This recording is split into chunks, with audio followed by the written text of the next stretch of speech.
हमारे बच्चों के पराक्रम की जीत है और हमारे सुप्रीम कोर्ट के जो चीफ जस्टिस हैं उनकी दूरदर्शिता है। अगर उन्होंने बच्चों को, नौजवानों को काकरोच ना कहा होता तो ये काकरोच जनता पार्टी ना बनती, ये पार्टी ना बनती तो ये आवाज़ उठाने के लिए एक संगठन ना खड़ा होता। संतों महंतों के यहाँ जाकर के उनको बरगला रहे हैं और उनको डरा धमका रहे हैं कि हमारे साथ रहो, नहीं तो मटिया मेट कर दिया जाएगा। ये प्रोग्राम वहाँ पे चल रहा है। महाराज, इस प्रोटेस्ट के बाद एक चीज़ तो साफ हो गई कि छात्र एकत्र होकर जो जेनजी है उन्होंने अपना मांग उठाई, मांग पूरा करा लिया। आप भी कई वर्षों से प्रयास कर रहे हैं गौ माता को राष्ट्रमाता का दर्जा के लिए, तो क्या लगता है कि अब आपको युवाओं को भी जोड़ना चाहिए, क्योंकि जिस तरीके से युवाओं ने मेहनत, ऐसा है कि युवा ही तो करेंगे जो कुछ करेंगे, बूढ़े और बच्चे क्या करेंगे।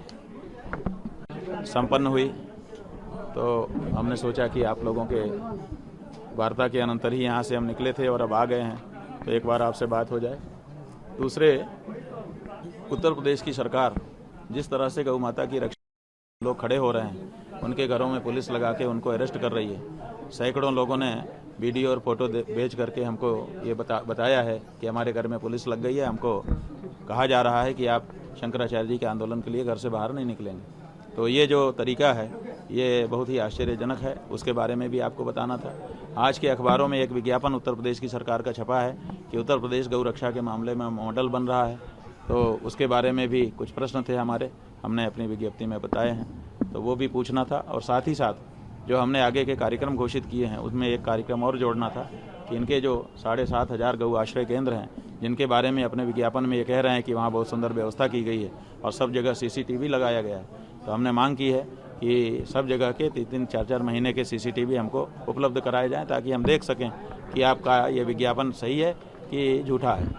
और अगर आप ये CCTV उपलब्ध नहीं कराते हैं तो फिर हम टोलियां बना करके आपके गौ आश्रय केंद्रों में जाएंगे और देखेंगे कि क्या हो रहा है। कि प्रदेश में एक भी व्यक्ति नहीं है जो गाय को पशु कहता हो। हमने हर जगह पे पूछा कि गाय पशु है कि माता है, और जनता ने पलट करके जवाब दिया कि गाय पशु नहीं है, माता है। तो ऐसी परिस्थिति में जब पूरा प्रदेश गाय को माता कहता है तो उत्तर प्रदेश की सरकार गाय को पशु किस आधार पर कह रही है? बहुत आश्चर्यजनक है। महाराज जी, गोविंदानंद सरस्वती ने कहा कि आपकी गौविष्ट आता में मकसद सिर्फ गौ रक्षा नहीं है, ठीक है, योगी आदित्यनाथ की छवि खराब करना है। ऐसा है कि गोविंदानंद क्या कहते हैं, उनके नाम में गो शब्द लगा है। गाय के लिए जरा एक दिन कुछ करके तो दिखाएं कि केवल गाय के लिए जो कुछ कर रहा है उसके बारे में इस तरह से आकर के हम अगर आदित्यनाथ की छवि को चोट पहुंचा रहे हैं तो वो आदित्यनाथ की छवि को प्रोटेक्ट कर रहे हैं, यही ना मतलब हुआ। तो आदित्यनाथ की छवि किस आधार पर प्रोटेक्ट कर रहे हैं? हम तो गाय के आधार पर उनकी छवि को डेंट कर रहे हैं। हाँ, हम छवि को नुकसान पहुंचा रहे हैं। क्यों? क्योंकि उन्होंने ऐसा काम किया है। हम हमारी तरफ से हम नहीं पहुंचा रहे हैं, उनका काम उनकी छवि को चोट पहुंचा रहा है, हम तो केवल उनके काम को दिखा दे रहे हैं। तो ऐसी परिस्थिति में गोविंदानंद, जिसके नाम में गोविंद शब्द लगा हो, गाय का शब्द लगा हो, वो व्यक्ति गाय के लिए ना खड़ा होके गाय को सताने वाले और गाय को पशु मानने वाले के साथ खड़ा होता है। इसी से पता चलता है कि इनके सर पे कलयुग सवार है। करने से सवाल खड़ा हो जाएगा, हम तुम्हारे ऊपर कर दें, ये तुम्हारी टोपी जो है पीली नहीं है, ये तो नीली है, बोलो नीली है कि नहीं? हम 4 गवाह भी अभी खड़ा कर दें तो क्या करोगे? तो तुम्हारी टोपी नीली हो जाएगी। जिसके समर्थन में वो खड़े हैं, जिनकी चापलूसी कर रहे हैं, जब आदित्यनाथ नहीं हमको सिद्ध कर पाया तो ये कर देंगे। आए हैं बड़े। महाराज जी, नीट पेपर लीक के बाद छात्रों का एक बड़ा आंदोलन दिल्ली से शुरू किया गया था, जो कि पूरे देश में देखने को मिला।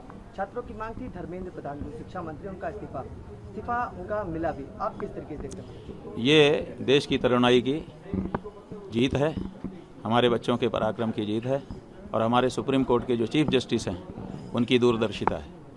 अगर उन्होंने बच्चों को, नौजवानों को काकरोच ना कहा होता तो ये काकरोच जनता पार्टी ना बनती, ये पार्टी ना बनती तो ये आवाज़ उठाने के लिए एक संगठन ना खड़ा होता, ये ना हुआ होता तो धरना प्रदर्शन ना होता, ना आज धर्मेंद्र प्रधान का इस्तीफा होता। कितने दूरदर्शी हैं हमारे चीफ जस्टिस कि उन्होंने देखा कि हमारे ऊपर तो सरकार का दबाव रहता है, हम सीधे तो कुछ कर नहीं सकते, तो उन्होंने ऐसा तरीका बनाया कि यूँ घूम करके बात वहीं आ गई। गुगली जिसको कहते हैं ना, कि ऐसे फेंको लगेगा किधर जा रहा है तो उधर चला जाता है। ऐसा बहुत सुंदर काम किया, बुद्धिमान, बहुत बड़े बुद्धिमान।